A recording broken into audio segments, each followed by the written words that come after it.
Sir मैंने recording start कर दी है। ठीक है सर, ठीक है, ठीक है।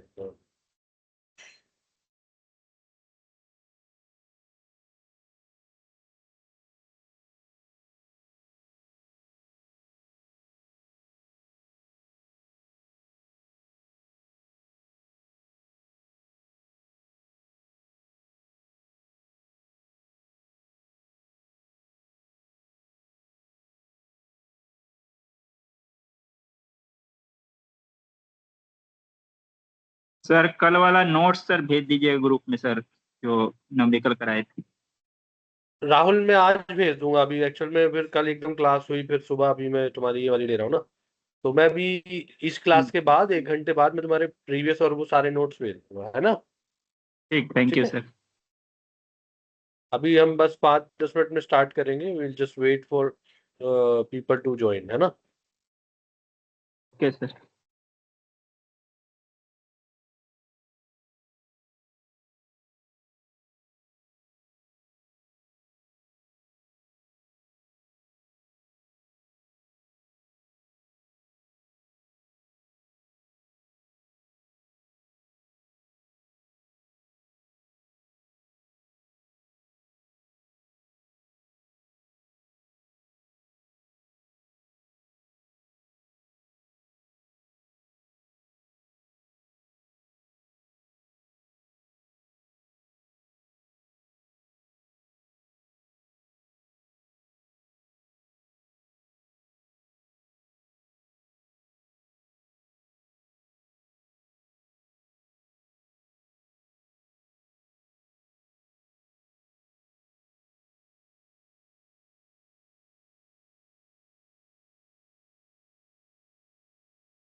सो I think we can start now. PPT आपको विजिबल है?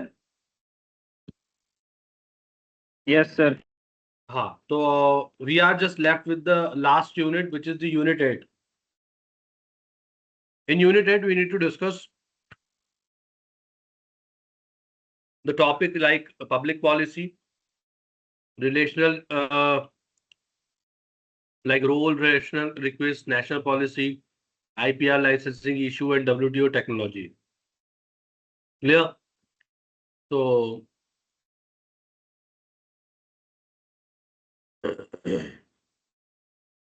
like you have any idea about this? Anybody? कुछ आपको इसके बारे में थोड़ा बहुत आइडिया है क्या होता है?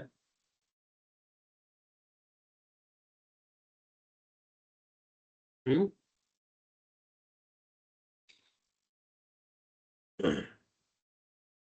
Or I first give you the on that, and then we'll actually move forward in the PPT. मैं पहले आपको इसके बारे में इंट्रो दूंगा और फिर हम इसके आगे PPT में चलेंगे, ठीक है?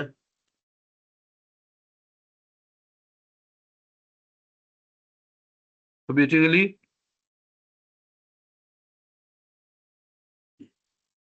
this unit basically focus on the critical role of public policy in the shaping the development.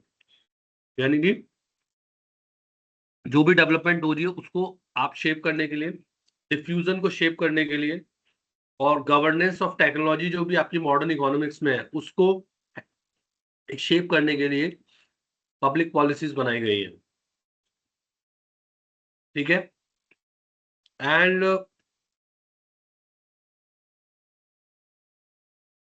As a technical advancement accelerate हम करते हैं गवर्नमेंट को that must design the effective policy to the balance innovation with societal needs, economic growth and ethical consideration.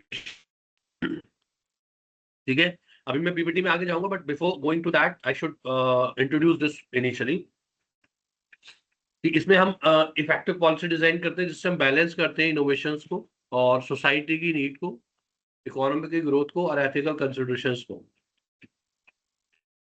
So in this particular unit, we will actually examine the role and rationalize the national technology policies जो है, और हम highlight करेंगे कि क्यों एक country को basically structure the framework to guide the research, innovation and industrial development.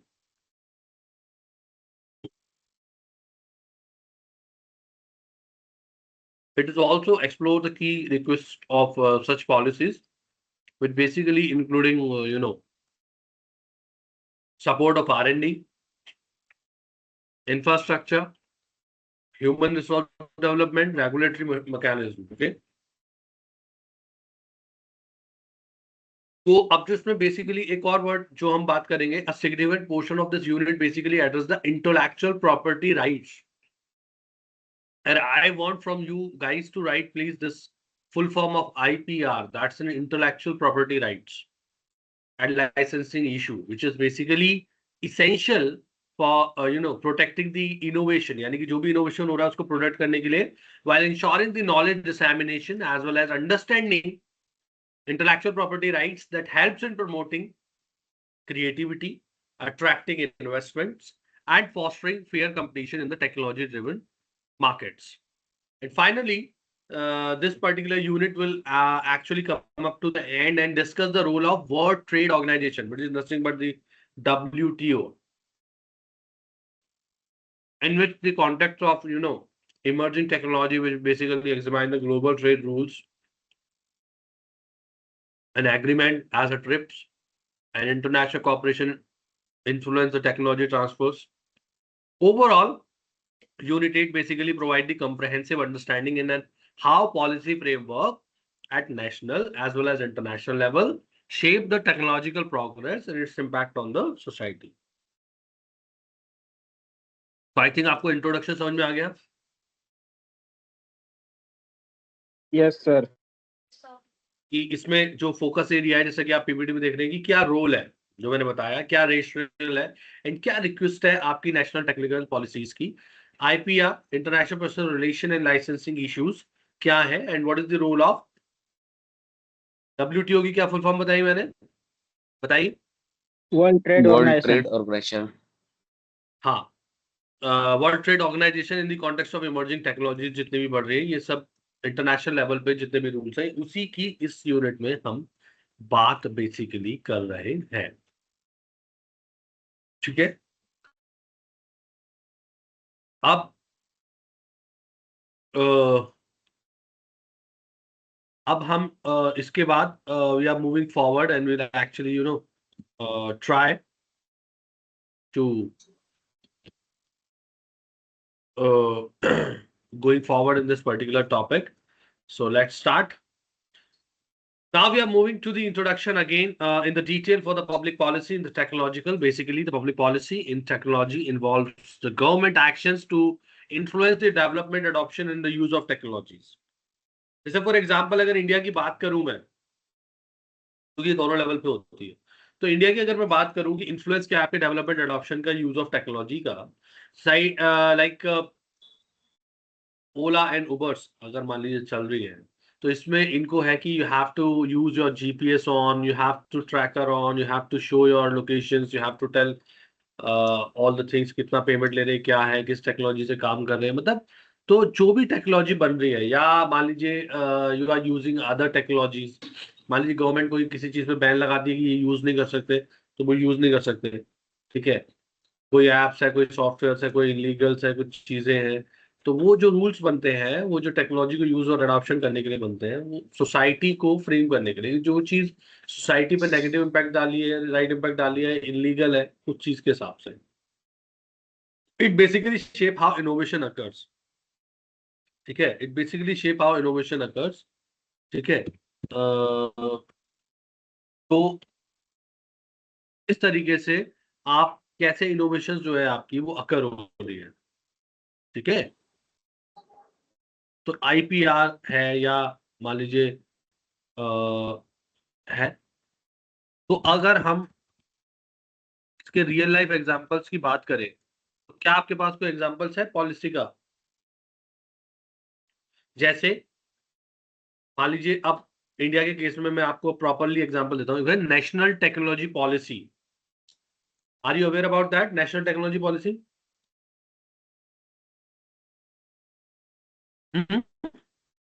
No sir. चलिए मैं समझाता हूँ। National technology policy basically digital India, अगर आपको पता हो, मोदी जी का एक हमारा मूवमेंट है डिजिटल इंडिया, जिसमें नेशनल टेक्नोलॉजी पॉलिसी के अंदर ये डिजिटल इंडिया जो इंडिया ने स्टार्ट किया, वो उसी के अंदर आती है। That's basically the Indian government launched this policy to promote the digital infrastructure in the e-governance and internet access. आप सोचिए, जब आधार कार्ड नहीं था और जब आधार कार्ड है, क्या फर्क लग रहा है आपको और क्या फायदे हैं? हाँ, मैं आपको तीन चीजें बोलूंगा जो बहुत इंपॉर्टेंट है: ऑनलाइन बैंकिंग, आधार और डिजिटल पेमेंट्स। ये जो तीन चीजें हैं, ये पिछले 10 साल के अंदर आपकी लाइफ में आई है। यस और नो? Yes sir. जब ये नहीं थी तो क्या प्रॉब्लम थी? आपको ऑनलाइन हमेशा लाइन में लगना पड़ता पॉसिबल था। नहीं था। तो स्कैम्स भी होते थे बहुत। ऑनलाइन बैंकिंग में क्या प्रॉब्लम थी बताइए? ऑनलाइन बैंकिंग पॉसिबल नहीं था सर, क्योंकि आइडेंटिटी, यूनिक आइडेंटिटी वगैरह नहीं था। आधार की वजह से जो आप बैंक का पैन, आपका बहुत सारा चीज इंटरलिंक हो गया। मैं कह रहा हूँ पहले इंटरफेस किसी इजी आदमी के हो 10 गया। अकाउंट थे, किसी पर्सन के 10 अकाउंट थे, पता ही नहीं लगता था जब पता ही तक नहीं कि उस लगता था अकाउंट में उसका। न जाओ। आज आधार से सारे लिंक्ड है, आपके 10 अकाउंट है, 10 के 10 शो होंगे। पैन कार्ड में सारा लिंक है, आपने 10 जगह पेमेंट करी है, टैक्स की तो 10 जगह शो होगी। यस और नो? Yes sir. तो ये जो चीज हुई है, ये डिजिटल इंडिया मूवमेंट के अकॉर्डिंग हुई है, और जो हम बात कर रहे हैं यहाँ पे, ये है national technology policy international level में, and basically help in startup to grow rapidly. अगर मैं सेम बात करूं, ये हुई थी मेड इन चाइना 2025 में। China focus on becoming the global leader in the advanced technology like AI and robotics and semiconductors, and they show how national policy drive innovations and industrial competitiveness. China ने इस तरीके से किया था. Are you understanding my point? Yes or no? Yes sir. एक और मैं आपको एग्जांपल देता हूँ. रिक्वेस्ट ऑफ टेक्नोलॉजी पॉलिसी, अगर आप अवेयर है, इसरो इंडिया से है?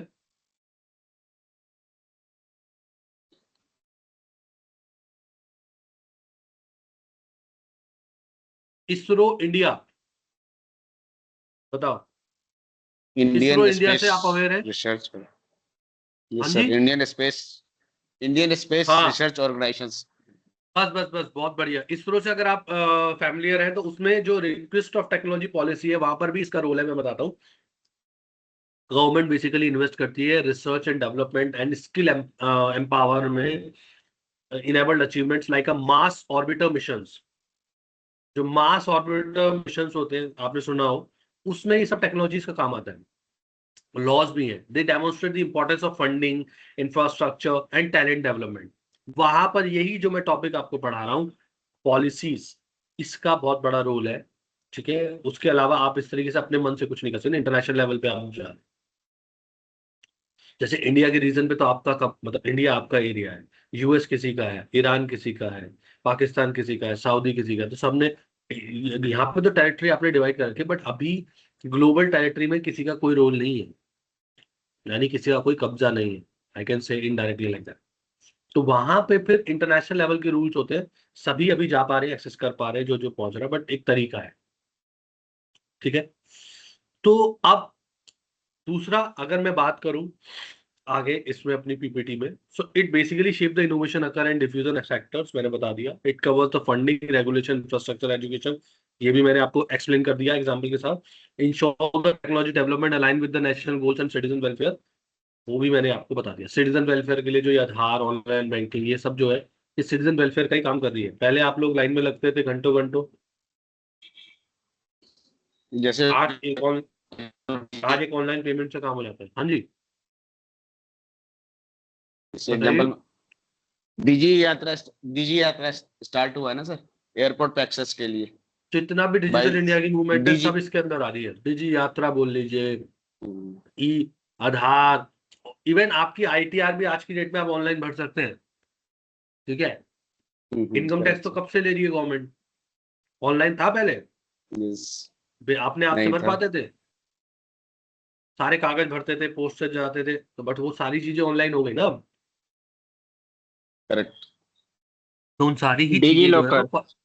वो basically public policy in technology आ गया. पब्लिक, आप और हम लोग, टेक्नोलॉजी, ये सारी चीजें, और हम यूज कर पा रहे हैं. This is what we are trying to tell you. Clear.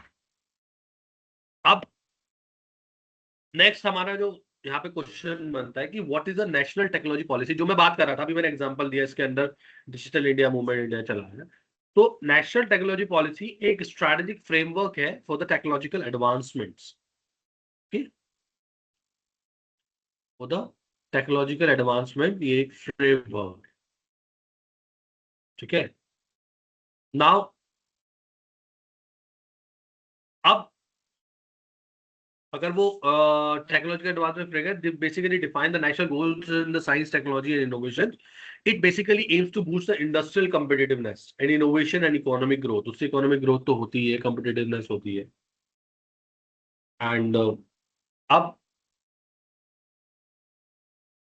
Act as a road map भी करता है स्टेक होल्डर के लिए, गवर्नमेंट के लिए, अकेडमिक्स के लिए, इंडस्ट्री और सिविल सोसाइटी के लिए. आई गेट माय पॉइंट.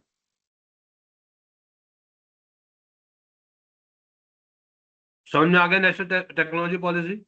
एग्जांपल मैंने दे दिया था आपको. कोई डाउट है इसमें? No sir. ठीक है. Now, what is the role of national technology policy? It basically directs national efforts in research and development and innovation. जो मैंने आपको इसरो का एग्जांपल दिया. It encourages the collaboration between sectors. ठीक है. It helps to attract investment in the tech-based industries, as well as it provides the policy stability and the direction for the emerging technologies. अब rational क्या है behind the technology policies अगर हम बात करें, it basically need for the structured innovation that amidst the rapid tech evolution. आपका innovation structured होना चाहिए। जैसे आधार में इन्होंने बात करी तो एक स्ट्रक्चर वे में लाए, आधार को सब चीजों से कनेक्ट किया। आज की डेट में आधार से आप सबको ट्रैक किया जा सकता है। आधार basically address the national priority like health, energy, defence and agriculture. उन पे भी पॉलिसीज बनानी है। उनको reduce reliance on foreign technologies, आपको फॉरेन टेक्नोलॉजी पे रिड्यूस करना है रिलायंस, जैसा कि आज की डेट में हो रहा है। आप गैस के लिए उस पर टिके हुए हैं, आप तेल के लिए उस पर टिके हुए हैं, आप अपनी टेक्नोलॉजी बदलिए। अगर दूसरों पे टिके रहेंगे तो दूसरों की लड़ाई में आपका नुकसान होगा ही। क्लियर? यस और no? Yes sir, yes sir. Yes sir. Foster socio economic development and reduce the inequality. तो अब आपको एज अ मैनेजर भी ये समझना है कि अगर आप अपनी कंपनी की बात कर रहे हैं तो कंपनी में भी हम सारी चीजें खुद नहीं कर पाते, बहुत सी चीजों के लिए हम दूसरों पे डिपेंड रहते हैं। तो अगर हमें इन फ्यूचर ग्रो करना है कंपनी में, तो अपनी खुद की टेक्नोलॉजी, अपनी खुद की चीजें, अपना खुद का वर्क करना चालू करना चाहिए, ताकि दूसरों पे डिपेंडेंसी कम हो और दूसरों की वजह से आपका काम हैम्पर कम हो। ठीक है? जितना मैक्सिमम कर सकते।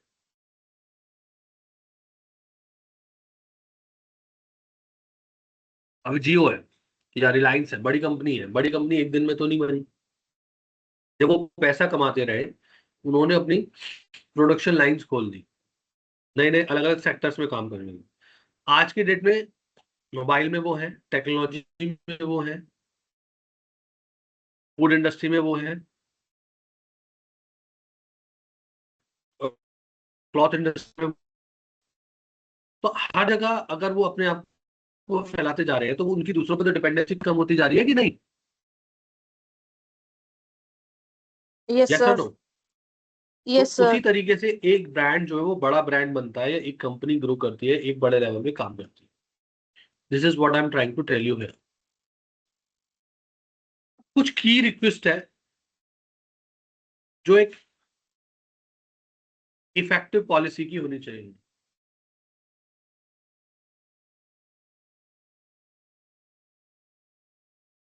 क्लियर गोल एंड टाइमलाइंस होनी चाहिए।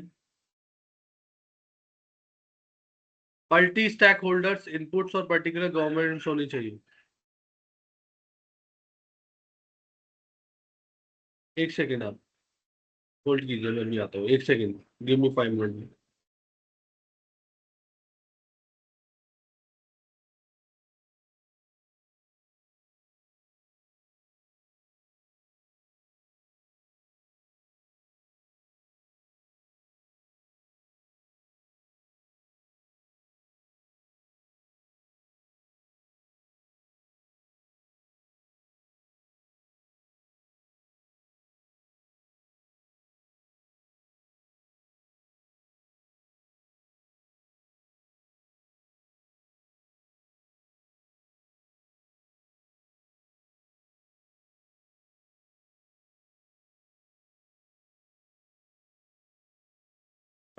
Sorry for disruption. So I think now you understand that what are the key requests of an effective policy. It basically, uh,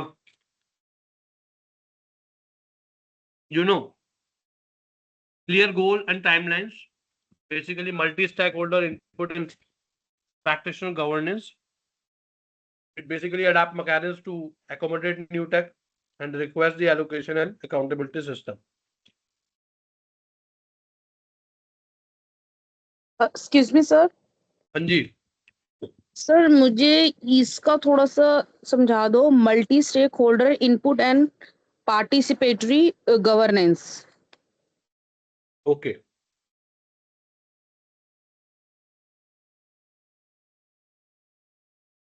अब मतलब ये जो आप पॉइंटर, इस पॉइंटर की बात कर रही है ना मुझसे, यस सर। तो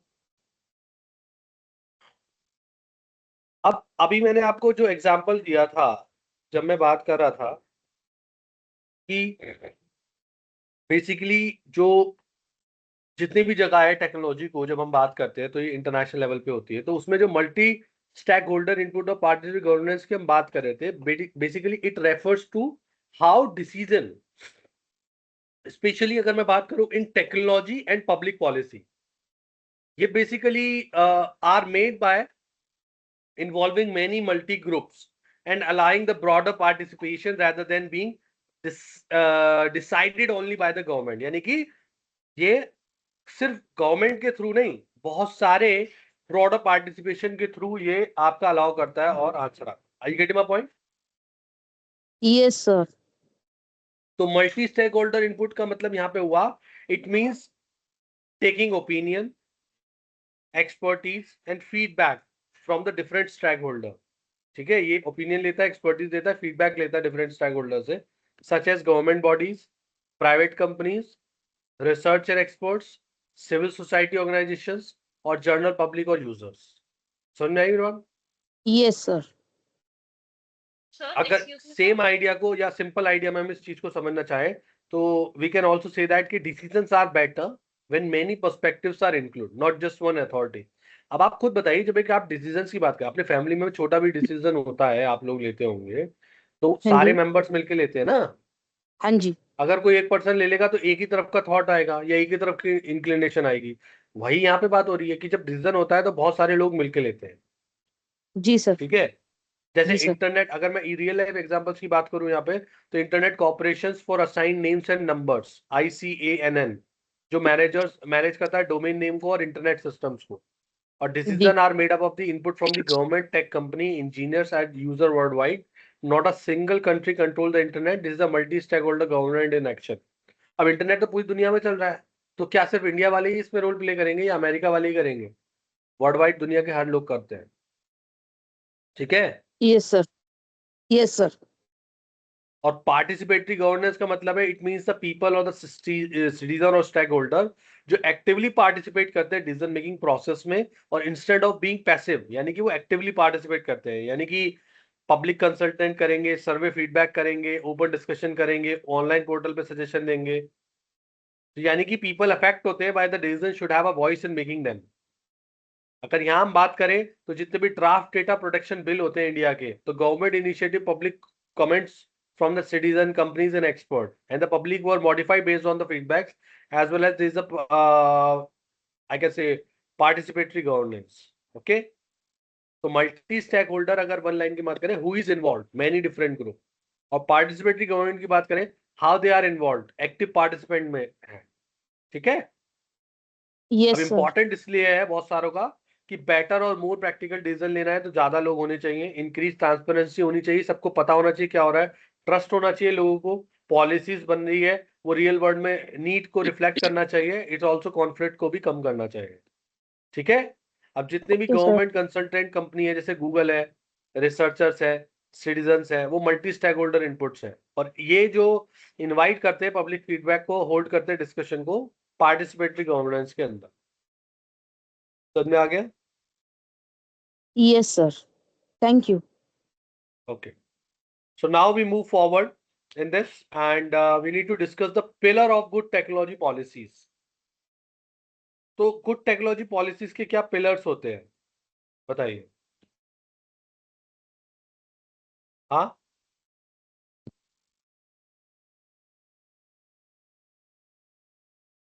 tell me, what are the pillars of good technology policies? Number one, strong and R&D ecosystem support by the government. ठीक है, strong R&D system support by the government. Yes or no? Clear? Yes sir. Yes sir. तो यहां पे हम बात कर रहे हैं कि एक गुड टेक्नोलॉजी जो है, एक good technology policy is not just about promoting innovation. It has to balance growth, regulation, inclusion and long term sustainability. समझ में आ रही मेरी बात? आप कोई पॉलिसी बना रहे हैं, उसके ये नहीं बना रहे कि सिर्फ आप प्रमोट करें इनोवेशंस को, कोई नई चीज को, आप बैलेंस करना चाहते हैं कि वो ग्रोथ भी करे, रेगुलेशन में आए, इंक्लूजन में आए और लॉन्ग टर्म लंबे समय तक सस्टेन रह पाए। सो the pillar basically are the core elements that make the such policy effective and portal and practical. It's a clear vision and objective. सबसे पहला पिलर है कि आप जब भी कोई पॉलिसी बनाते हैं आपका क्लियर विजन और ऑब्जेक्टिव होना चाहिए. यस और नो, आप क्या फील करते हैं, ऐसा होना चाहिए कि नहीं? यस सर, होना चाहिए. तो Yes, स्ट्रॉन्ग होना चाहिए. Policy start with a clear national vision, what country wants to achieve through the technology.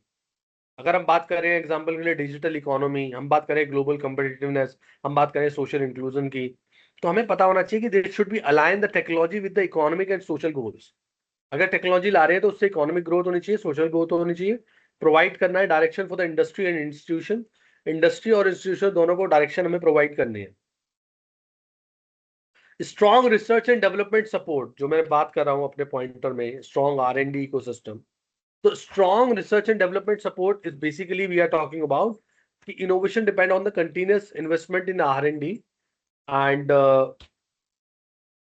just wait for a second.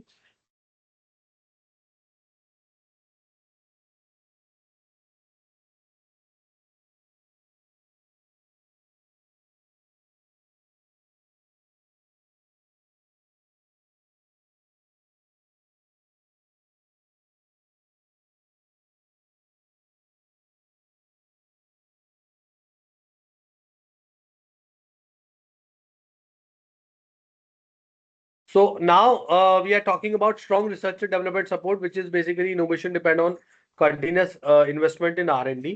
So government funding for the university and labs encourage the private sector innovation as well as collaborate between the academic and industry. For example, organization like ISRO, मैं बार बार दोबारा example दे रहा हूँ, thrive due to the consistent R&D support. ISRO को क्यों support करती है Indian government, बताओ मुझे. Can anybody give me the answer? Because Santosh? वो लोग, because they are involved in the research, various research projects, so government is funding them to develop our new नहीं, अभी आपने देखा आज की डेट product, में, new technology. देखिए अगर आप फ्यूचर की बात करते हैं तो फ्यूचर क्या है? फ्यूचर तेल गैस फ्यूचर नहीं है. फ्यूचर अब जो आगे आने वाली जो लड़ाई होंगी, आगे आने वाली जो विजन है वो है स्पेस. ठीक है, स्पेस में जगह लेना, स्पेस में कब जाना, लड़ाई इसकी होने वाली है इन फ्यूचर. अगर आप देखेंगे 10-15-20 साल बाद लोग इसलिए लड़ रहे होंगे. तेल गैस तो खत्म हो गई बात, वो तो जो है सो है. अब इलेक्ट्रिक उसका सॉल्यूशन आ जाएगा, आ ही गया है, लोग एक्सेप्ट करने लगेंगे. बट जो अब जो फ्यूचर लड़ाई है वो स्पेस की. और आपने देखा होगा इसरो सबसे पहले अभी है जो वहां पहुंचे हैं. यस, अभी आया था न्यूज में, ऐसा नो. तो मतलब जब यस सर. कोई ऑर्गेनाइजेशन इस तरीके की रिसर्च कर रही हो, इस तरीके की चीजें कर रही हो जो फ्यूचर पर्सपेक्टिव्स आपको दे रही है, R&D का मतलब फ्यूचर पर्सपेक्टिव्स है, जहां दुनिया के और देश भी लगे हुए हैं और आप भी लगे हुए हैं, फिर वहां पे सपोर्ट करना, वो वाली चीज मैं कह रहा हूँ, ये स्ट्रॉन्ग R&D सपोर्ट होता है. थर्ड पॉइंट है, जब हम इसकी बात करते हैं pillars of good technology policies की, उसमें जो थर्ड इंपॉर्टेंट पॉइंट जो बात करनी चाहिए वो है ह्यूमन रिसोर्स डेवलपमेंट. यानी कि technology policy must focus on skilled and power. अब आप लोग हैं, आप लोग आज पढ़ रहे हैं, जैसा आप लोगों को लेक्चर्स दिए जा रहे हैं, जिस तरीके से आपको पढ़ाया जा रहा है, case study and all that stuff, क्या 10 साल पहले वो बातें होती थी? No sir. क्या 10 साल पहले जो बुक में लिखा हुआ है उसको रियल लाइफ से कनेक्ट करने की बात होती थी? बस रट लो, पेपर दे आओ, पास हो गए, नंबर आ गए. Yes even sir. जब हम छोटे थे, मतलब जब हम स्कूल टाइम पे थे, तो हमें भी कभी इस तरीके से नहीं पढ़ाया जाता था. बट आज हम आप लोगों को पढ़ा रहे हैं, इसका मतलब हमने अपनी स्किल को एम्पावर किया है, भले ही हमने पढ़ा हो या नहीं पढ़ा हो. क्योंकि हमारे टाइम पे तो टेक्नोलॉजी भी उतनी नहीं थी. जब हम बचपन में थे तो मोबाइल फोन्स भी नहीं थे, कुछ भी नहीं था. बाद में मोबाइल फोन्स भी आए, वो छोटे वाले आए थे, मोटोरोला से स्टार्ट हुए, फिर बढ़ते चले गए. तो हमने तो वो जो एज देखा है, वो जो मूवमेंट देखी है, ठीक है, तो हमारे सामने टेक्नोलॉजी डेवलप हुई है और हमने टेक्नोलॉजी को सीखा है. Are you getting my point? Yes sir. क्योंकि मार्केट की डिमांड थी, हमें सीखना ही पड़ता. अगर हमें नहीं सीखते तो हम लोग आज नहीं होते इस लेवल पे. We can actually give you the information on that. So this is what I'm trying to tell you कि human resource development is a main important part. तो technology policy must focus on skilled manpower, कि skill होनी चाहिए manpower में, जो हम recruit करें या जो लोगों के साथ काम करें वो skilled होने चाहिए टेक्नोलॉजी में. Education in the STEM field, skill development and training programs चलाने चाहिए, encourage innovation and entrepreneurship होनी चाहिए. अभी खुद कितना आदमी कर लेगा अगर आप प्रोग्राम्स नहीं चलाएंगे. मतलब कल को आप मैनेजर है अपनी कंपनी में, लोगों को स्किल करने के लिए कोई नई टेक्नोलॉजी आई, कोई नई चीज आई, तो आप स्किल प्रोग्राम चलाइए, सेशंस कराइए, अलग से लोगों को सिखाइए, तभी तो लोग सीखेंगे. अब आप अगर उन्हें 10 घंटे अपनी कंपनी में काम कराते रहेंगे, 12 घंटे काम कराते रहेंगे, तो घर जाके वो अपना सोएंगे, खाएंगे, या फिर वो ये सब करेंगे? बताइए. यस और नो? आपको सोचना पड़ेगा कि अगर आपको उनसे फायदा लेना है तो आपको उन्हें पहले सिखाना पड़ेगा. I get your point? Yes sir. तो now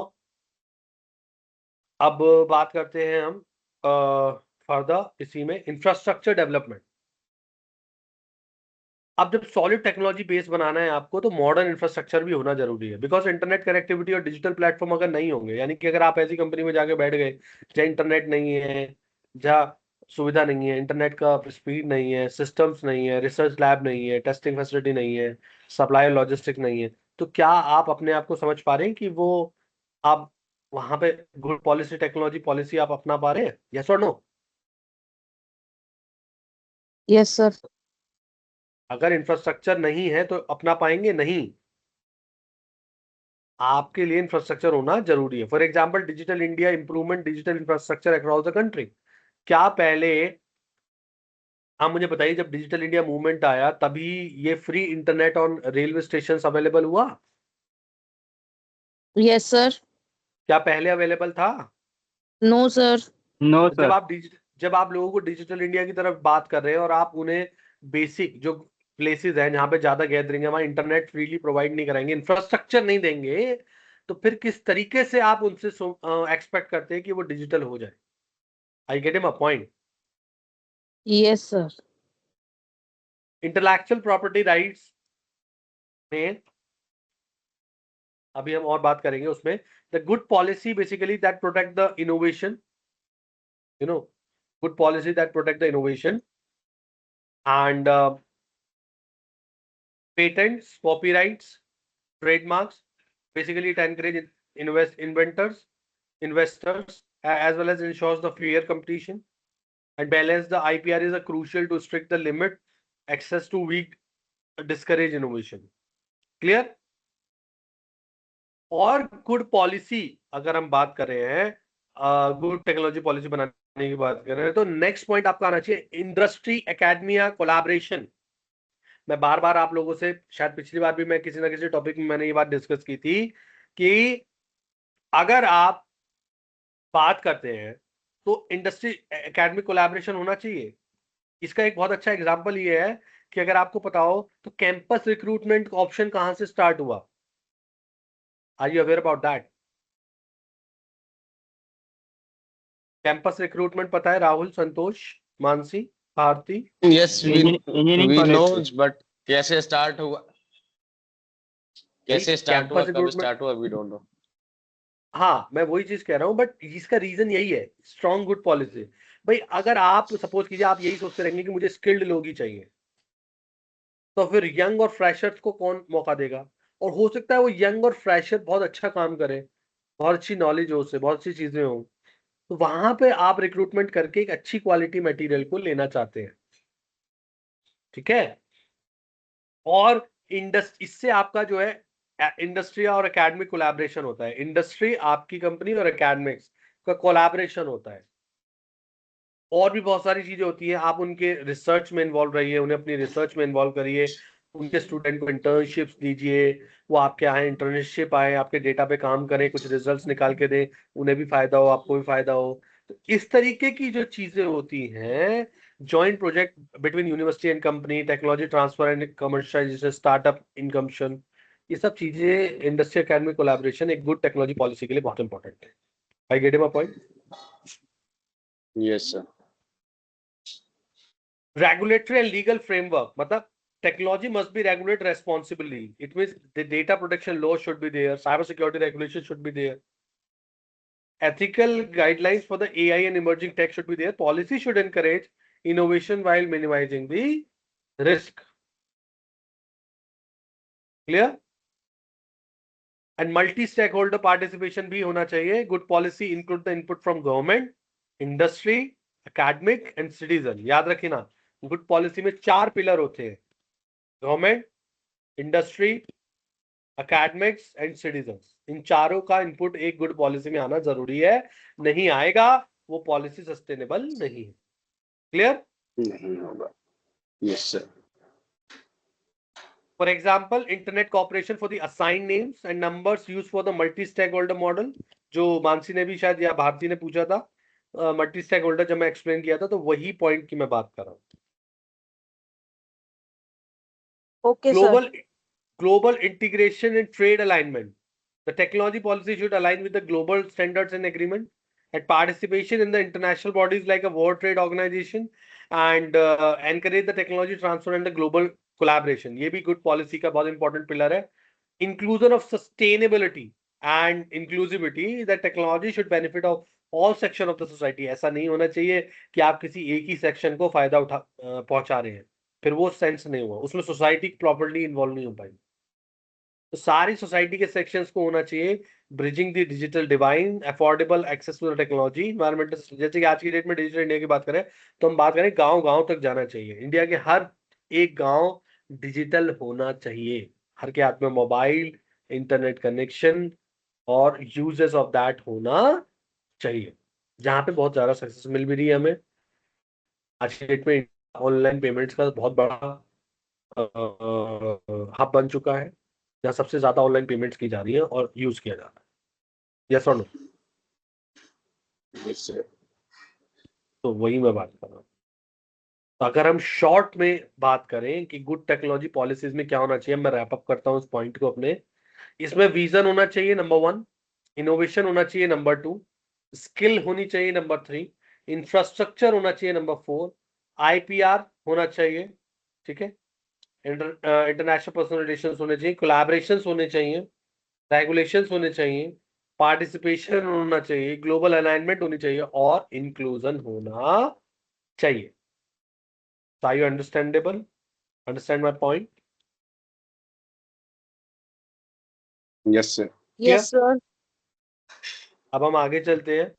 Example of National Technology Policy in India, STIP 2020 promotes inclusivity and open source. USA focus on advanced manufacturing and cybersecurity AI. China emphasis on self-reliance in the core technology through the Made in China 2025 जो मैं बात कर रहा था. Yes or no? Clear? Understandable? Yes, sir. Implementation, establishment of a National Science and Technology Council. You can launch of the mission mode program and your startup funds. You can also use the digital platform for monitoring outcomes. You can also internationally cooperation in the tech diplomacy. Okay. And monitoring and evaluation, if we're talking about performance matrix, innovation index, patents filed in the tech reports, as well as the regular policy review and the course corrections, as well as the role of institutions like a NITI Aayog, DST, DSB, DBT in India, as well as the use of feedback loops from the industry and academia. जो मैं बात कर रहा हूँ, मैंने बहुत अपने अभी बात की है, ये सारी चीजें वही है. What are the challenges in the policy formation? जब challenges क्या आते हैं? So the rapid technology change in outcome regulatory framework and the geopolitical tensions affect करती हैं टैक और ट्रेड. मतलब आपकी किसी कंट्री से नहीं बन रही तो वहां पे बहुत दिक्कत हो जाती है वहां पॉलिसीज बनाने में. रिसोर्स कॉन्स्ट्रेंट डेवलपिंग कंट्रीज में, as well as ensuring the policy is inclusive and accessible to all. और अगर हम डिटेल में बात करें कि भाई क्या चैलेंजेस हो सकते हैं, क्या चैलेंजेस हो सकते हैं पॉलिसी फॉर्मेशन में, क्या हो सकते हैं बताइए. अब तो आपको काफी नॉलेज हो गई है. 50 मिनट का मैंने लेक्चर इस पे दिया है, कुछ आप भी 2-4 पॉइंट इसमें ऐड कर सकते हैं, अदरवाइज तो मैं डिटेल में तो डिस्कस करूंगा ही।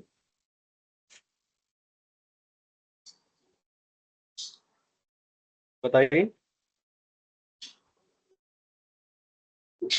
जैसे इंडिया डाइवर्स कंट्री है तो यूनिफॉर्म पॉलिसीज को डेवलप करना एक बड़ा चैलेंज रहता है कि किसी पर्टिकुलर एरिया के लोगों को शूट कर रहा है पॉलिसीज बट दूसरे एरिया के लोगों को शूट नहीं कर रहा है तो उनको एक लाइन पे लाना it is challenging effort for the government. Second, कुछ टेक्नोलॉजी जो हमारे पास नहीं है we are bringing from the globals, तो वो कंट्री हमें विलिंगफुली वो देने के लिए रेडी है, उनको उनसे लेना, टेक्नोलॉजी ट्रांसफर की पॉलिसीज एडप्ट करना, वो सब चैलेंजेस रह जाता है। तीसरा, Regulatory इम्प्लीमेंटेशन, अगर पॉलिसीज कुछ फ्रेमवर्क हो गया उसकी इम्प्लीमेंटेशन में स्किलफुल मैन पावर्स की शॉर्टेज है कंट्री में, उनको ट्रेनिंग देना और so these are the basic changes occur during the innovations.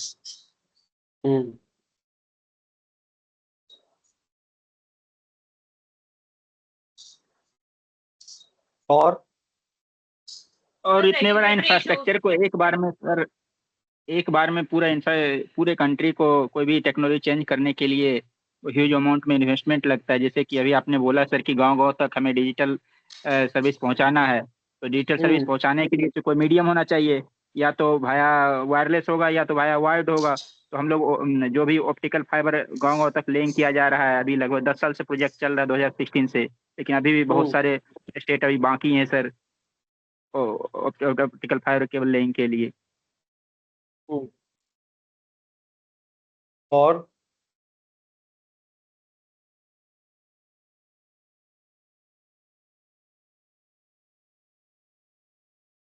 और कुछ ऐड करना चाहेंगे मानसी, आरती? Sir, uh,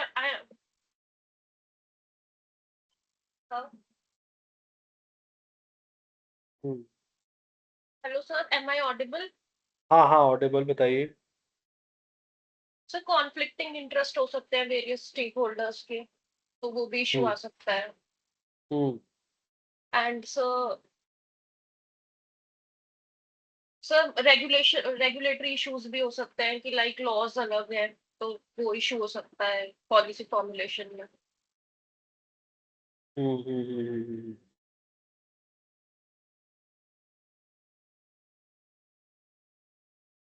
okay. तो जैसे कि सर टेक्नोलॉजी हर तो एक 10 सर साल में चेंज हो जाती है सर। तो जैसे हम लोग अभी ऑप्टिकल फाइबर के थ्रू कम्युनिकेशन चाह रहे थे, लेकिन स्टारलिंक अभी आ रहा है और अमेरिका का जो स्टारलिंक कंपनी है वो सेटेलाइट के थ्रू कम्युनिकेशन देगा। तो जो हम लोग इतना इन्वेस्टमेंट किए थे ऑप्टिकल फाइबर कम्युनिकेशन पे, वो मे भी चेंज हो जाए। और स्टारलिंक का क्या था कि वो एलन मस्क की कंपनी है, तो हो सकता है डाटा भी उनके पास होगा, तो वो अभी गवर्नमेंट ने उसको अलाउ नहीं किया है सर यहाँ पे। लेकिन सर वो एक टेक्नोलॉजी सर पुराने टेक्नोलॉजी को रिप्लेस कर देता है, ये भी एक चैलेंजिंग है।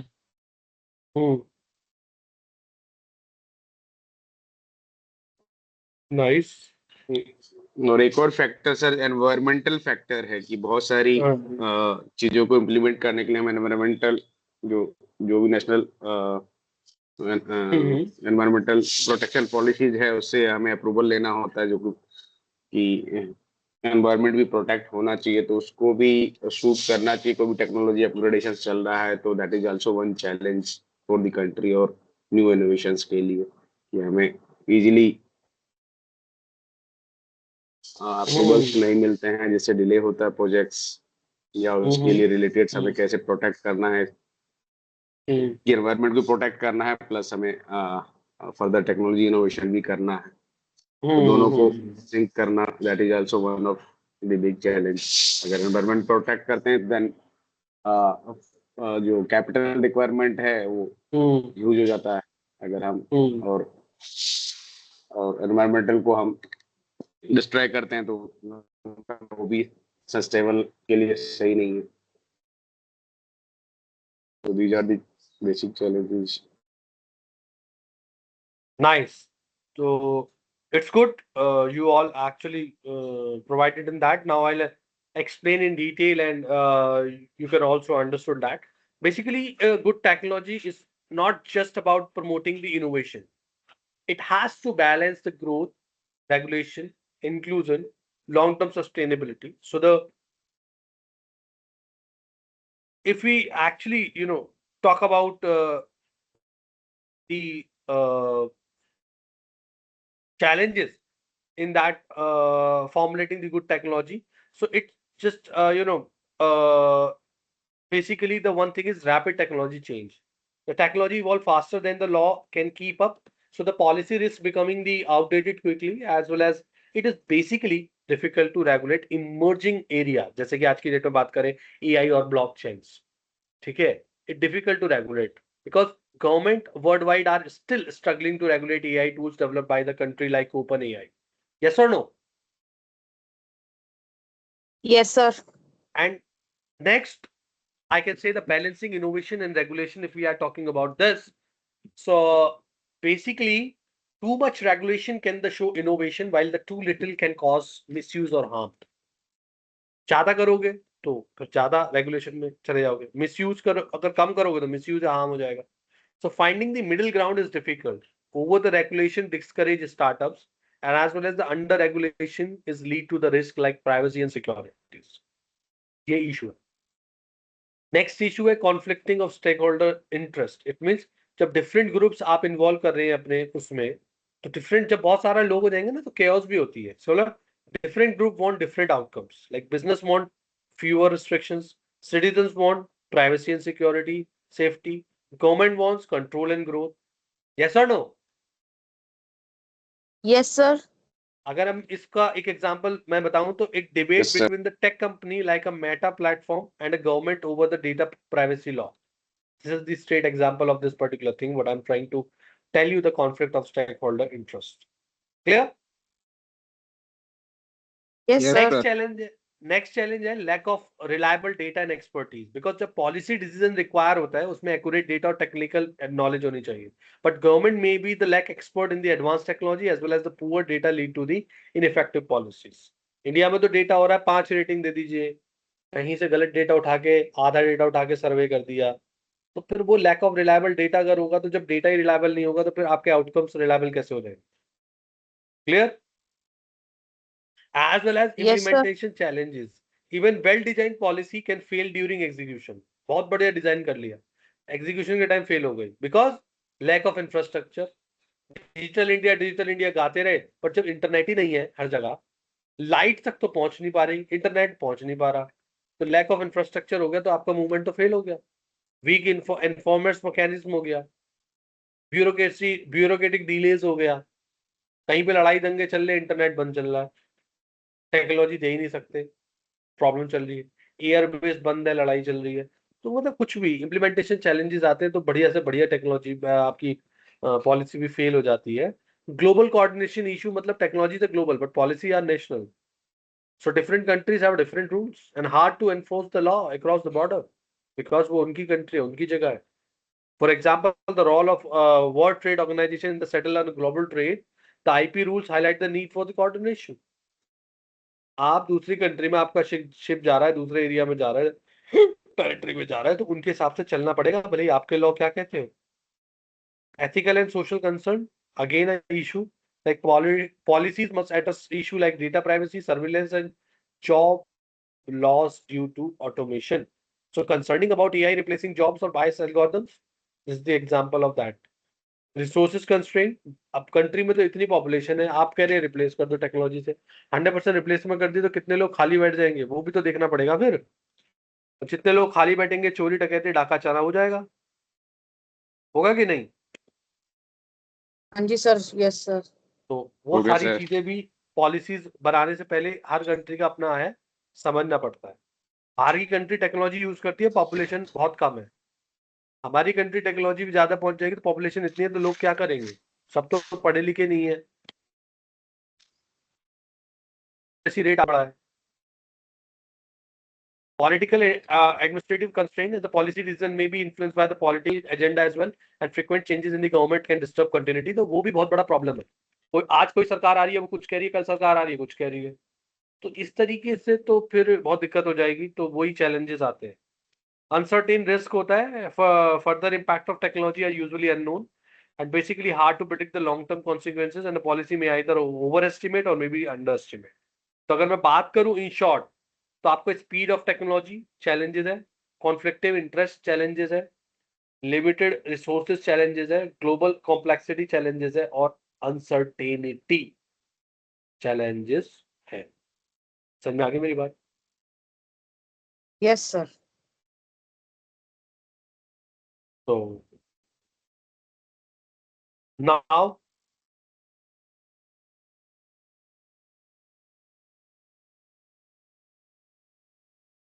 we move forward and to the next pointer. It's case study basically.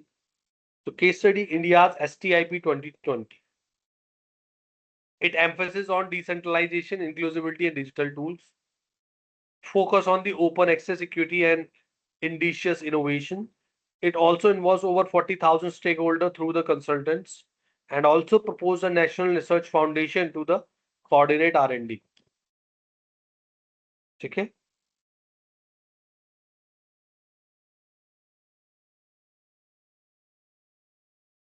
Yes or no? Yes sir.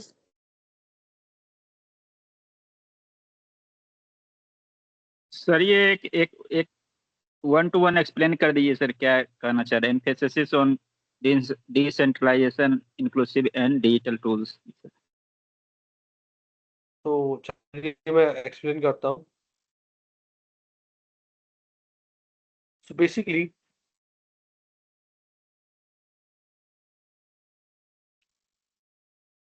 तो ये हम बात कर रहे हैं कि इंडिया STIP 2020, तो पहले समझना जरूरी है कि STIP 2020 था क्या.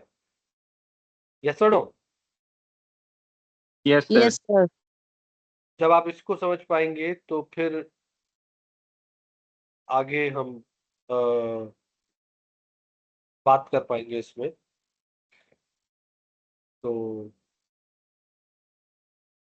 STIP 20 बेसिकली साइंस टेक्नोलॉजी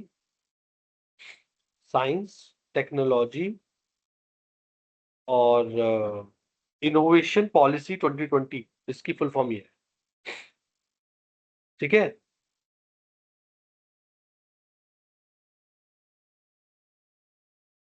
अब बेसिकली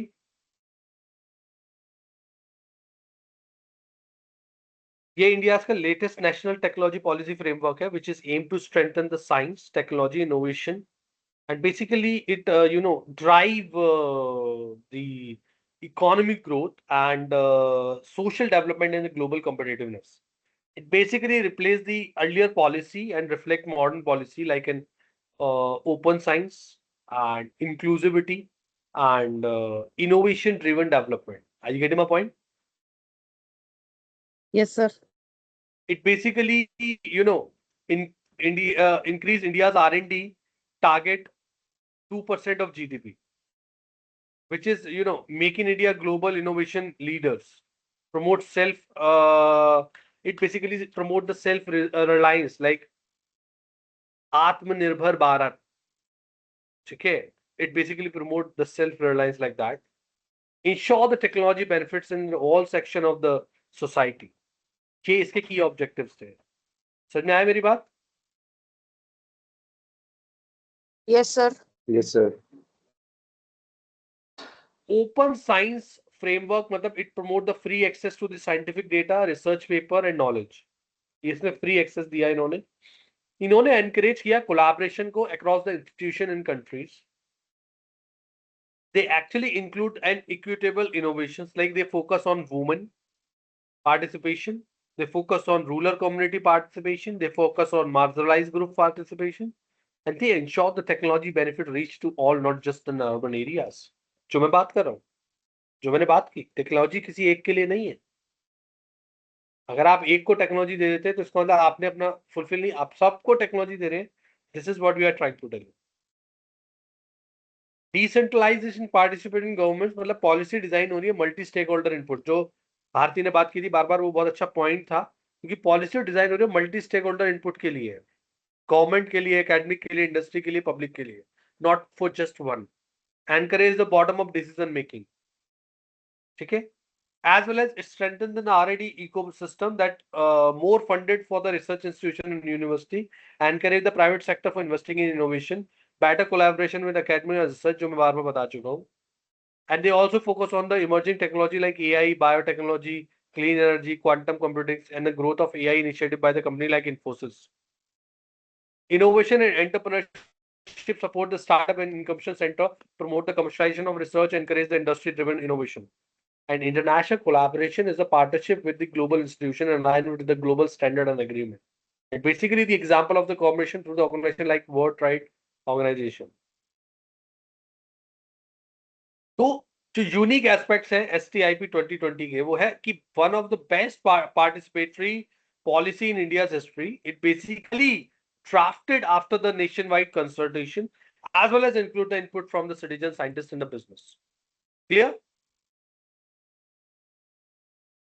बट कुछ चैलेंजेस और हाँ जी, कुछ चैलेंजेस और क्रिटिसिज्म जो इस पॉलिसीज में आए वो ये थे कि ये डिफिकल्ट मतलब इन्हें बहुत अचीव करने में हुआ, like 2% of GDP and R&D investment. Implementation gaps में ऑलरेडी थे. एक बहुत सारी अगर मैं बात करूं तो कोऑर्डिनेशन भी जो था सेंट्रल और स्टेट के बीच में वो खासा अच्छा नहीं था. They actually need a stronger private sector participation. So the real life impact, अगर हम बात करें so far, is basically startup ecosystem, promotion of open access research platform, and growing attention to inclusive innovation. So the conclusion with that is SCIPs represent the modern inclusion innovation driven approach to policy making in India. It aims to transfer the country into the knowledge based economy while ensuring the technology progress is accessible, sustainable, global competitive. Clear? Yes, sir.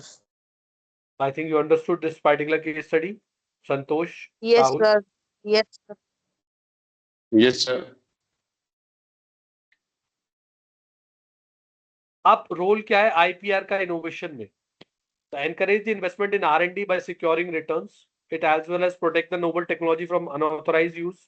Also aid in branding and market differentiation as well as facilitate technology transfer by licensing. Licensing basically is a licensing gathering permission to use IP under specified condition. It also exclusion license right given to the single entity as well as non-inclusion license right granted to the multiple parties in complementary license enforced by the government in public interest. So now IPR in technology अगर हम बात करें university के point of view में, तो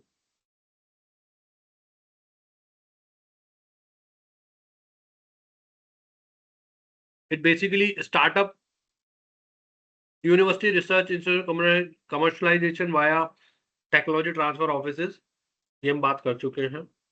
Startup use patent tech to gain competitive advantage.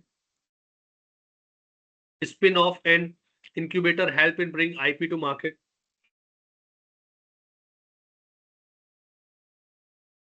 Yes or no? और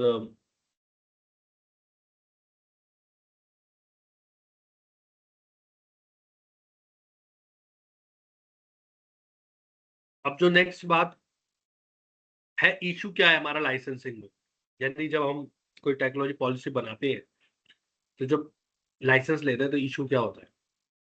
complex और negotiation होता है लीगल फ्रेमवर्क में. Determining fair royalty rates, risk of litigation and IP theft, and international licensing varies with jurisdiction. Clear?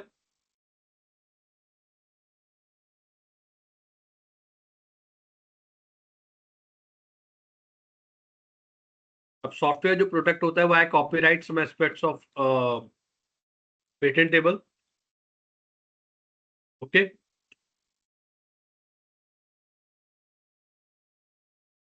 And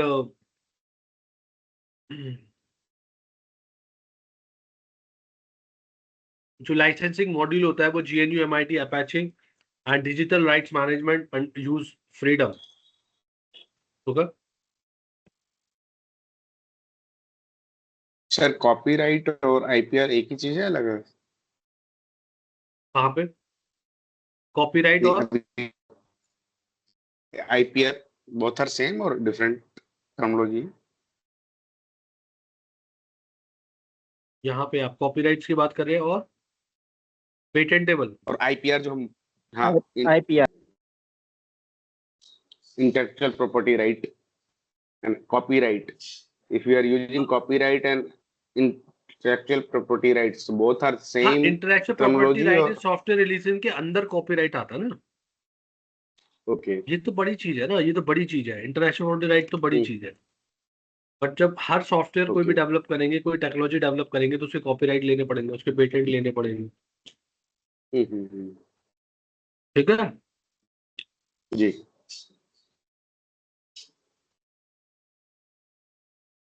global IPR framework यानी कि आपको जो trips agreement करने पड़ेंगे WTO के साथ, that set the global IPR standard. वीपो foster cooperation and treaty harmonisation. Dispute करने पड़ेंगे, सेटलमेंट कंप्लायंस करने पड़ेंगे, क्योंकि जब मैं बात कर रहा हूँ, जब कुछ दो कंट्रीज इन्वॉल्व होंगी तो डिस्प्यूट होंगे। अब डिस्प्यूट होंगे तो वो रिजॉल्व तो करने पड़ेंगे अगर आपको एक मिडिल डिसीजन पे आना है। अब वो हमेशा होते ही है।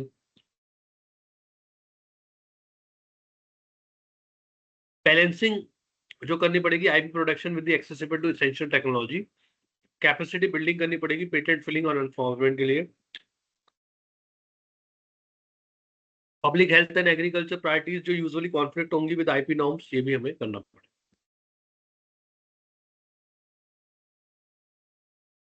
अब इन केस स्टडीज जो हम देख रहे हैं, जैसे एप्पल वर्सेस सैमसंग और ये, अब मैं इनको अभी डिटेल में, अब हम केस स्टडीज पे आएंगे, क्योंकि टॉपिक तो आई फील कि हमने कवर अप कर लिया है।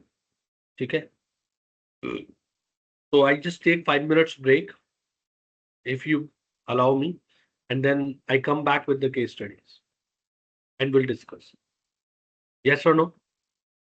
Yes, Okay, sir. sir. Okay, yes sir. sir Okay, okay.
Hello. हाँ, राहुल, हाँ मानसी, जी सर। आई हेलो थिंक सर। आई कम बैक। तो I think now PPT shown to you. Yes sir. Yes sir. अब मैं बात कर रहा था केस स्टडीज की, पर उससे पहले थोड़ा सा ये हम बात कर लेते हैं WTO और ट्रिप्स एक, और उसके बाद हम केस स्टडी में चल लेंगे। ठीक है।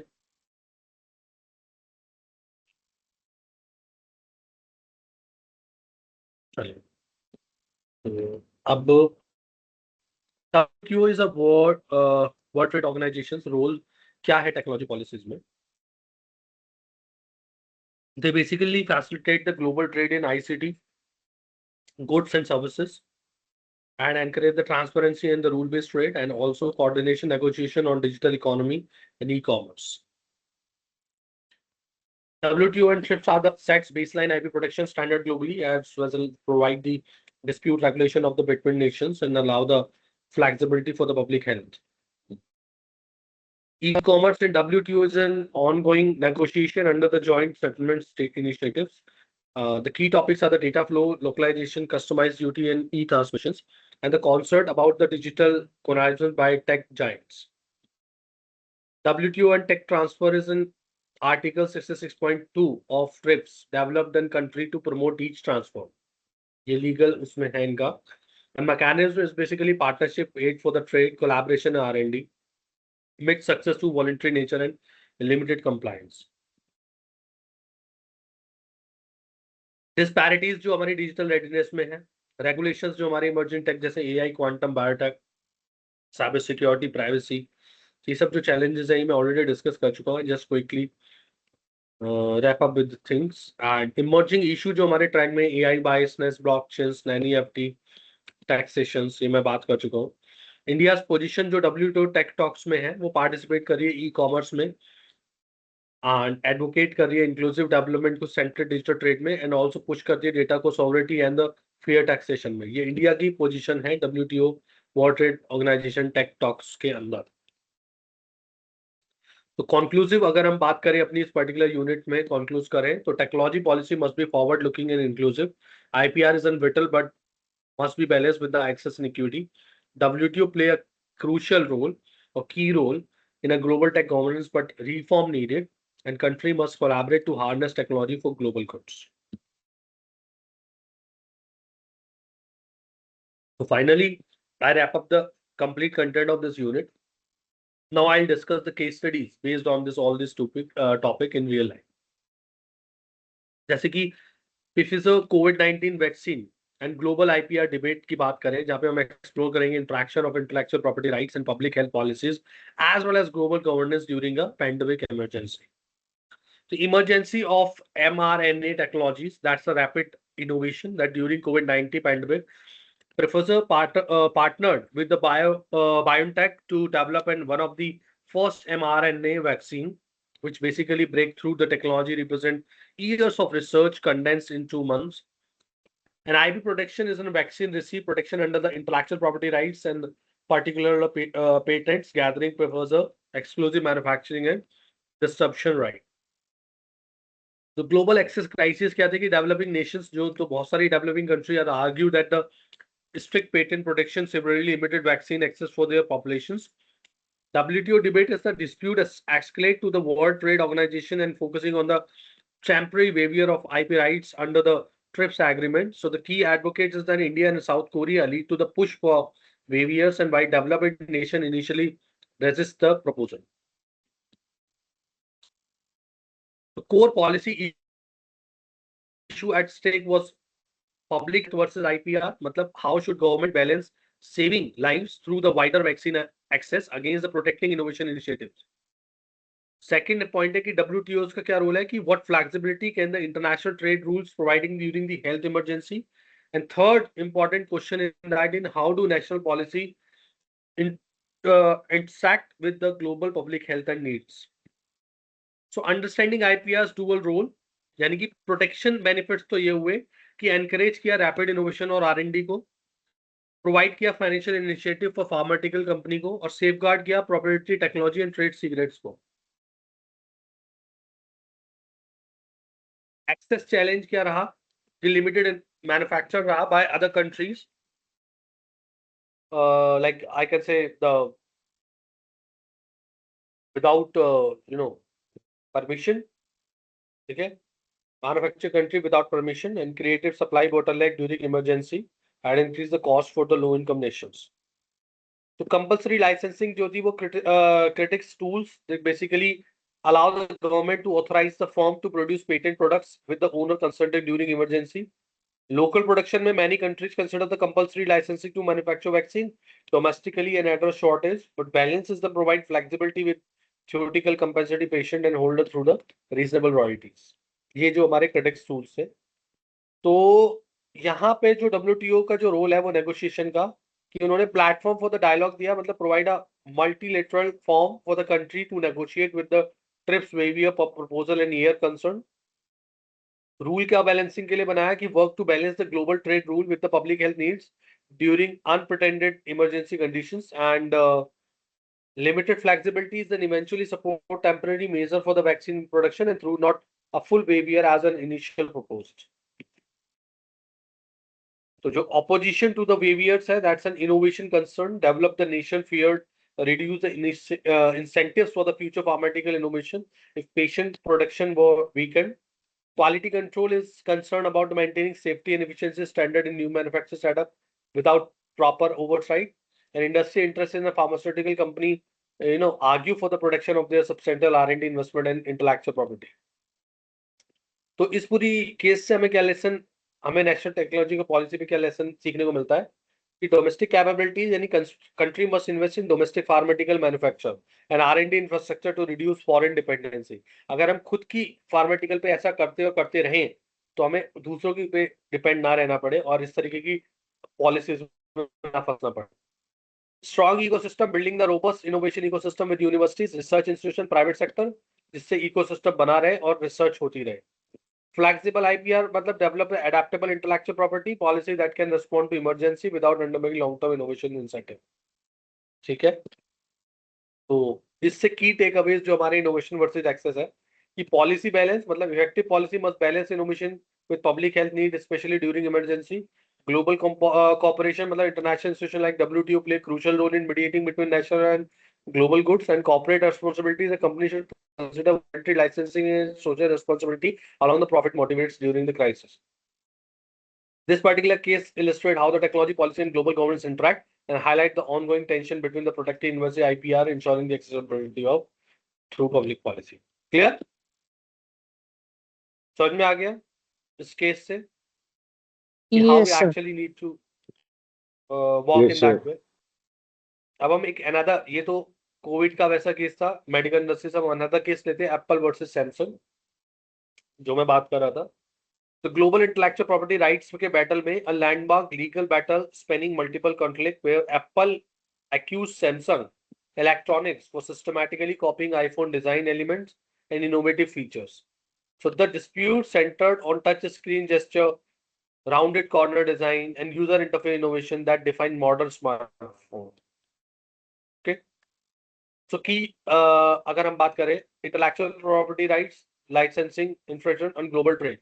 तो पेशेंट जो हमारे डिजाइन करते हैं राइट ट्रेडमार्क को, सीक्रेट प्रॉपर इंटरेक्शन वर्क को, ठीक है, लाइसेंसिंग मतलब लीगल फ्रेमवर्क गवर्नमेंट आईपी जो है, और ग्लोबल ट्रेड मतलब international legal merchant and harms of IP production. तो अब इसमें जब एनालिसिस करेंगे कि what is the type of IPR was mainly involve, तो डिजाइन पेटेंट जो एप्पल कह रहा है सैमसंग ने करा है, protecting the ornamental appearance of device and utility patient covering, functional innovation like touch screen gesture and interface feature. What was the outcome? Court across the US, South Korea, Japan, Europe issued the mixed ruling. Samsung ultimately paid Apple over $5 billion in damage, and through the some Vedrick board later reduced on overturn on appeal. And what lesson does it case provide? The robust IPR protection is essential for maintaining the competitive advantage in technology market. However, the prologue litigation can be drained resource and slow innovation for both parties. Clear?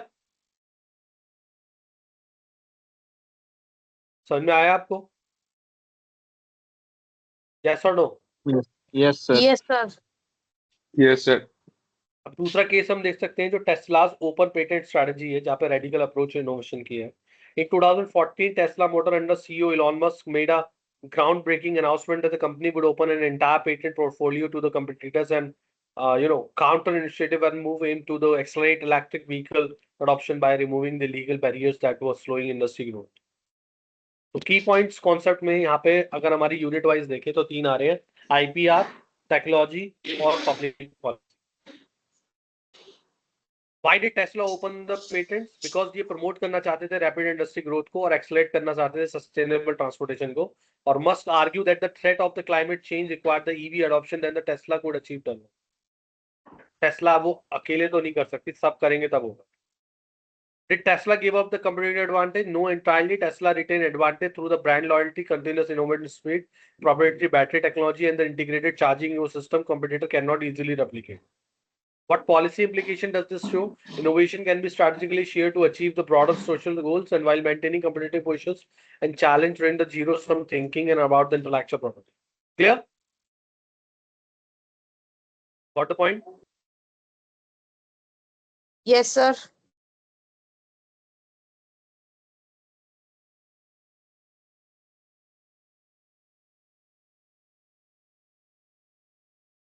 Now, case study 3 है India का digital initiative national technology policy जो हमारे action में जो launch हुई थी 2015 में। India digital initiative represent one of the world most ambitious national technology policy.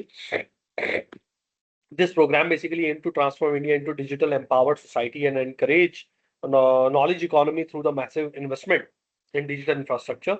So the government technology is accessible program. The key units जो यहाँ पे इस वाली केस में जो हमारी की पॉइंट्स इस यूनिट के आते हैं वो है national technology policies and public policy for innovation and technology accessibility. तो what is the aim of digital India? To transfer the India into digital empowered society and knowledge economy by producing the universal access to the digital infrastructure and digital government services like promoting digital literacy nationwide. How does this relate to technology policy? This Digital India provide comprehensive framework for addressing infrastructure development, innovation, digital inclusion program and regulatory program and all coordinated under the unified national standard. क्या major challenges है?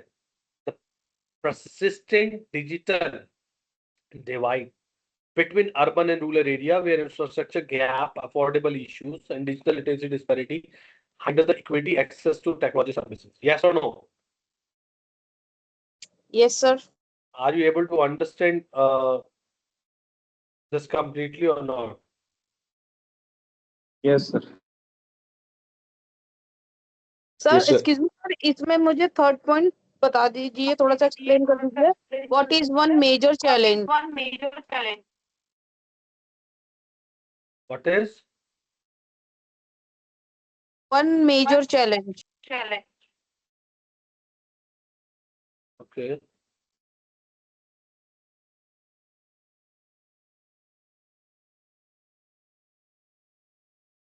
क्या बता दीजिए आप, दोबारा पूछिए। Sir third point है what is one major challenge? तो ये रहा ना answer, the persistent digital divide between urban and rural area where infrastructure gap. जो मैं बता रहा था भाई, इंडिया की इतनी बड़ी कंट्री है, इतने ऐसे गांव हैं जहाँ लाइट भी नहीं पहुंच पा रही। आप डिजिटल इंडिया की बात कर रहे हैं, जब लाइट ही नहीं होगी तो इंटरनेट ही नहीं होगा, और इंटरनेट नहीं होगा तो डिजिटल स्मार्टफोन पढ़े हुए नहीं है, अफोर्डेबिलिटी इश्यूज है, लिटरेसी पढ़े लिखे नहीं है, अफोर्ड नहीं कर सकते, इंफ्रास्ट्रक्चर नहीं है। ये सारे जो मेजर गैप्स है यही तो मेजर चैलेंज है। ओके सर, मींस मतलब लाइक डिजिटल में टेक्नोलॉजीज और ऑल्टरनेटिव चीजें हैं जो जो सर्विस नहीं दे पाएंगे तो वो मेजर चैलेंज में आ जाएगा। हाँ हाँ, वही चैलेंज है ना। जब आपने आपने कहा मुझे डिजिटल इंडिया बनाना है, ठीक है बनाते हैं। अब जहाँ नॉर्मल कंट्री में जहाँ इंटरनेट, जहाँ तो आसान है ये सब चीजें बोलना, पढ़े लिखे लोग भी हैं मेट्रो कंट्रीज में, इंटरनेट लाइट वगैरह सब कुछ है। पर जो जब आप डिजिटल इंडिया वर्ड बोले तो इंडिया तो it's not Delhi, it's not Mumbai, it's not Bangalore. India is complete India. हर जगह हर कोने पे पहुंचाना है। तो क्या हर जगह हर कोने पे इंफ्रास्ट्रक्चर है, इलेक्ट्रिसिटी है, लोग पढ़े लिखे हैं, अफोर्ड कर सकते हैं, अर्निंग है, सर्वाइवल है? ये सारे चैलेंजेस है। ओके तो सर। अगर इन चैलेंज को ओवरकम करेंगे तो डिजिटल इंडिया को कर पाएंगे, नहीं तो नहीं कर पाएंगे। क्लियर? ओके सर, थैंक अब यू। जो okay sir, thank you. Next case study हमारी जो है वो WTO ट्रिप्स एग्रीमेंट डिस्प्यूट, यानी कि जो वर्ल्ड ट्रेड ऑर्गेनाइजेशन ने एनफोर्स किया agreement on trade related aspect of intellectual property rights which establish minimum IPR protection standard for WTO members. The dispute arises when the countries implement policy that conflict with these standard, and particularly in case of public health and access to affordable medicine. यहाँ पे problem आई। तो noticeable example है इसका, developing country like India and South Africa have challenged TRIPS requirement that limit the production of generic version of the patent drug, and arguing that the public health needs should overridden patient patent informant during health crisis. इनकी population ज्यादा है, health crisis ज्यादा है, तो अगर आप उसे strict कर देंगे कि हम इतनी देंगे या उतनी देंगे, इतना करेंगे, तो फिर सब पेशेंट को मिल नहीं पाएगा, तो उसका फायदा क्या है? ये बेसिकली बात है। ऐसे ही Microsoft antitrust and licensing case है, is one of the most significant technology regulation case. European Union fined Microsoft for building software and restricting competitors access to critic technology. So the landmark design reshape how technology giant operate in competitive market. मतलब अगर Microsoft खुद ही करता रहेगा और उसे block कर देगा, competitors के लिए देगा नहीं, तो मतलब वो अकेला ही रह जाएगा, कोई आगे बढ़ ही नहीं पाएगा। तो जहाँ पे जो की लीगल कॉन्सेप्ट्स आ रहे हैं वो licensing restrictions, competitive policy Microsoft, ठीक है, और रेगुलेशन टेक जायंट्स। क्लियर? तो अगर इस केस में यस क्वेश्चन सर। लगे तो what was the core issue, क्या था कोर इशू? कि Microsoft absorbs its dominant market position by bundling Windows with other software product and refusing to share interoperability information with competitors. ये सबसे बड़ा core issue था। Regulatory action क्या taken हुए? The EU imposed heavy fines on exceeding over 2 billion euros and forced the Microsoft to share interoperability information competitor with reasonable rates. And what the policy lesson emerged when government actively regulate the technology market to ensure the fair competition, protect consumer and prevent the monopolistic practices. ठीक है? Similarly, another case है column licensing model controversy. समझ में आ गया Microsoft वाला? Yes sir. अब जो एक और हम केस देख सकते हैं, that's an column licensing model controversial. That's a leading wireless technology company जो कि license essential था patent to smartphone manufacturer worldwide. Company hasn't faced intense global security over its high licensing fees and business practices. So the triggering the regulator action across multiple justification including US, China and South Korea. जी, technology licensing मतलब Qualent earned a substantial revenue by licensing its wireless technology patent rather than just selling chips. Patent monetizing is the company leveraged its excessive patent portfolio covering the essential mobile communication standard to generate licensing income. And regulatory invention is in multiple government imposed fines on total billings and order changes to quantum licensing practices. ये legal concepts के problem थे वहां पे। तो जो questions यहाँ से develop होते हैं वो है कि what is quantum business model? Quantum earn revenue through the patent licensing fees based on percentage of device sale, regardless of whether manufacturing use quantum chips or not. So why was the controversial? Because critics argue that the high fee and no license, no chips policy constitute anti-competitive practice that harm the competitor consumer. मतलब आप ही सब कुछ करेंगे और हम नहीं कर सकते, आपने सारा रिस्ट्रिक्शन लगाया हुआ, तो इस तरीके से कैसे ग्रोथ होगी? जैसे कि अगर एलॉन मस्क सोच लेता कि भाई टेस्ला को मैं ही रखूं, बैटरी की कार का मैं ही पेटेंट रखूं, किसी को ना बनाने दूं, तो फिर वो तो पॉसिबल नहीं है, फिर इकोसिस्टम तो मैनेज नहीं हो सकता। Clear? So what was the policy Yes, impact? sir. Is government import billions in fines and mandate license changes, establishing proceeding for the regulating patient like licensing in technology market. Clear? Yes sir. Quick revision table. This IPR dispute is an Apple versus Samsung design patent. Open innovation is a Tesla opening patent to industry. National tech policies and India's digital initiative. WTO rules is a TRIPS agreement dispute. Licensing issue is in quantum patent licensing controversy. और regulation is a Microsoft EU antitrust case. तो ये सारे जो मैंने cases बताए और उनमें क्या क्या टॉपिक कवर हो रहे हैं हमारे इस यूनिट के हिसाब से। IPR के डिस्प्यूट एप्पल का था और सैमसंग वाला। ओपन इनोवेशन का केस था टेस्ला में, क्योंकि इन्होंने सबको दे दिया। नेशनल टेक पॉलिसी में इंडिया का डिजिटल इंडिया। WTO रूल में ट्रिप्स एग्रीमेंट। लाइसेंसिंग इशू में क्वार्टलर वाला और रेगुलेशन में Microsoft. Clear? Yes sir. Yes So sir. that's it from my side. If you have any question, then you sir can एक ask. Blockchain बता देते sir. Blockchain तो एक टेक्नोलॉजी है बेसिकली, जो सिक्योरिटी में यूज होती है। जैसे मैं एग्जांपल देता हूँ, ब्लॉकचेन क्या है। ब्लॉकचेन है कि सपोज कीजिए,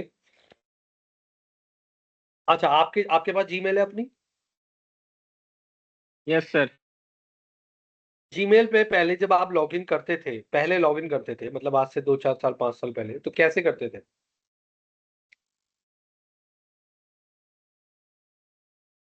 मान लीजिए अपनी जीमेल को आप अपने ऑफिस में खोलना चाह रहे हैं, तो आप किस तरीके से करते थे?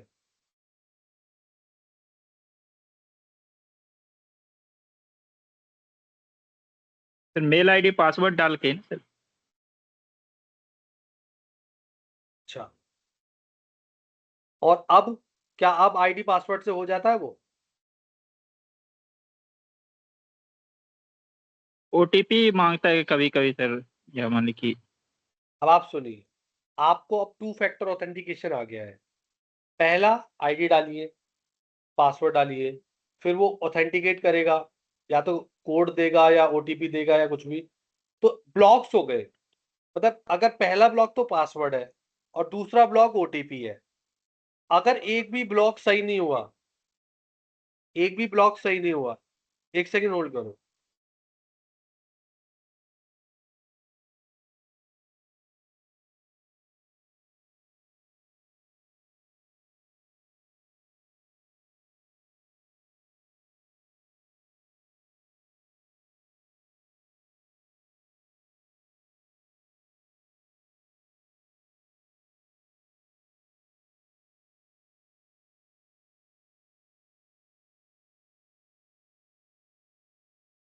हेलो, हाँ। तो अभी बेसिकली मैं क्या कह रहा था, हाँ। तो एक ब्लॉक तो हो गया वो पासवर्ड, दूसरा ब्लॉक हो गया वो ओटीपी। अब राहुल फील करो कि अगर एक भी ब्लॉक गलत हुआ, मतलब आपने पासवर्ड ठीक डाला बट वो नंबर जो सेलेक्ट करने को आप गलत किया या ओटीपी गलत हुआ, तो क्या आपकी जीमेल खुल जाएगी?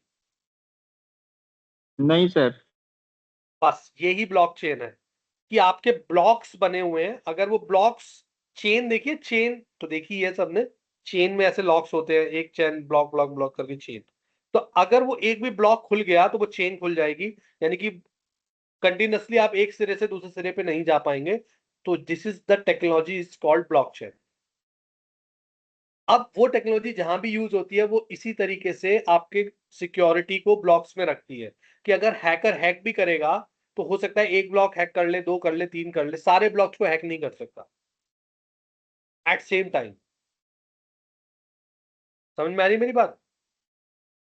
हाँ जी सर।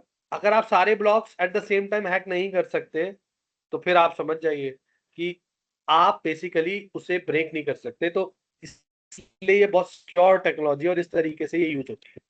अब किसी भी, हर जगह 2 फैक्टर जो आया ये एक ब्लॉकचेन का ही कॉन्सेप्ट है, और भी हर जगह यूज होती है। मान लीजिए कल को आप कोई प्रोग्राम करा रहे हैं, आपको सर्टिफिकेट डिस्ट्रीब्यूशन करना है, तो आप एक ब्लॉकचेन लिंक बनाएंगे, फिर सर्टिफिकेट डिस्ट्रीब्यूट हो जाएगा। तो वो भी इसी तरीके से है कि अगर आपकी जो मेल आईडी डालेंगे, जो डेटा डालेंगे, वो क्रॉस चेक होगा, ब्लॉक्स चेक होंगे, तभी वो पूरी एक्सेस कर पाएगा, नहीं तो नहीं कर पाएगा।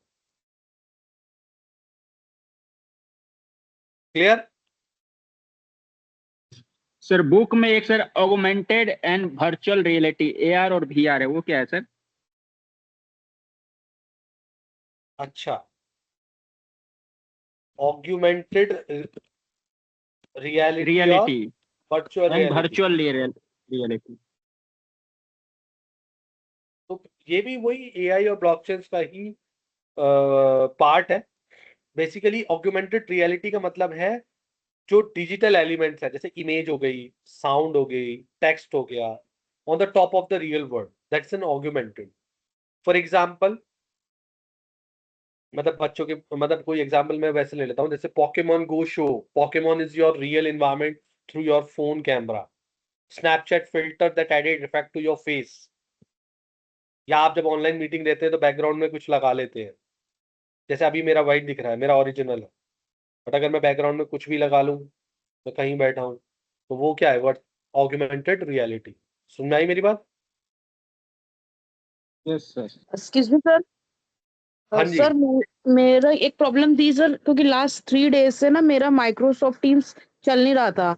बस मुझे एक चीज पता करनी थी, आपने जो लास्ट क्लास ली थी उसमें क्या था, बस थोड़ा सा हिंट समझ आ जाइए। अच्छा अच्छा, ठीक है, वो अभी पहले मैं इसका आंसर दे दूँ अपने, जी जी जी। उसके बाद जो इसमें की फीचर्स होते हैं ऑगमेंटेड रियलिटी में, that combine the real plus virtual world, and it also works together smartphone, tablet और एआर ग्लास, और it's also interactive in real time. ठीक है। और virtual reality basically create a completely artificial environment that replace the real world. It means you are the fully immense in the digital world. ये augmented reality समझ में आ गया ना राहुल? हाँ sir, AR समझ आ गया। अब Yes, वर्चुअल sir. रियलिटी मैं बताता हूँ। वर्चुअल रियलिटी है that create a completely artificial environment that replace the real world. It means you are fully immense, यानी कि artificial environment ने जिसको आप real world को replace कर दिया, वो है वर्चुअल रियलिटी। जैसे Oculus Rift left user enter in 3D environment, ठीक है। और virtual games where you feel like inside, जैसे आजकल गेम है ना, वो बिल्कुल पेन के एक आइस पे और खेलते हैं, ऐसा लगता है बिल्कुल आपके सामने ही वो चीज हो रही है या आप उसमें कर रहे हैं। ठीक है। हाँ जी सर, मॉल वगैरह में है। हाँ, जैसे फुल्ली इमेंस एक्सपीरियंस या रिक्वायर्ड वीआर हैंडसेट या ब्लॉक्स अवर रियल साउंड। अब जो की डिफरेंस अगर इन दोनों में मैं बात करूं राहुल, तो इन्वायरमेंट के पहले देखिए 4 फीचर होते हैं, इन्वायरमेंट, इमर्सन, डिवाइस और फिर एग्जांपल देखेंगे। इन्वायरमेंट में अगर हम बात करें तो ऑग्यूमेंट रियलिटी तो रियल है प्लस वर्चुअल है, बट वर्चुअल रियलिटी फुल्ली आपकी वर्चुअल है, उसमें रियलिटी कुछ है ही नहीं। समझ आई मेरी बात? Yes sir. और अगर बात करूं इमेंस, इमेंस मतलब आर्ट, जो ऑग्यूमेंटेड रियलिटी है वो पार्शियल है बट वर्चुअल रियलिटी फुल है, क्योंकि वो फुल्ली वर्चुअल है। डिवाइस की बात करूं तो ऑगमेंट रियलिटी में फोन या टैबलेट आते हैं, बट वर्चुअल रियलिटी में हेडसेट आते हैं, जो आंखों पे पहन लिया या कानों पे लगा दिया या कुछ कर लिया, उससे जो होता है। समझ में आ गई मेरी बात? मतलब आप यस एक सर। वर्चुअल वर्ल्ड में होते हैं, एक्चुअल में नहीं, वर्चुअल वर्ल्ड में। ठीक है, जहां फील करते हैं ऐसा। यस और नो? Yes sir. एग्जाम्पल के लिए मैंने बता दिया, ऑगमेंटेड रियलिटी जैसे पोकेमॉन गो अपने मोबाइल में खेलते हैं, बट जो वर्चुअल गेमिंग करते हैं, जैसे वो गेम नहीं है अभी जो ग्लासेस पहनने से मुंह पे आ जाता है और फिर खेलते हैं, तो आपको पता ही नहीं आप कहाँ चल रहे हैं, आपको लग रहा है आप गेम में हैं, जबकि रियल में तो आप ऐसा नहीं है। यस और नो? Right sir. तो चलिए, now any question other? Mansi का तो जो क्वेश्चन है वो प्रीवियस यूनिट है, बट आपका कोई और क्वेश्चन संतोष? सर मैं भारती हूँ, मानसी हाँ नहीं हूँ। हाँ, सॉरी, भारती। सर इस बुक्स के कोई प्रीवियस ईयर के है क्वेश्चन पेपर हैं सर आपके पास? नहीं, वो शेयर कर देते वो सर। तो संतोष, संतोष अभी हमारी 5 आवर क्लास आएगी, और शायद 5 आवर से अच्छा, पहले एक और यस सर। क्लास आएगी। कोर्स तो हमने खत्म कर दिया है। जी जी तो जी। अगर अगली क्लास आती है तो भी मैं पेपर ही डिस्कस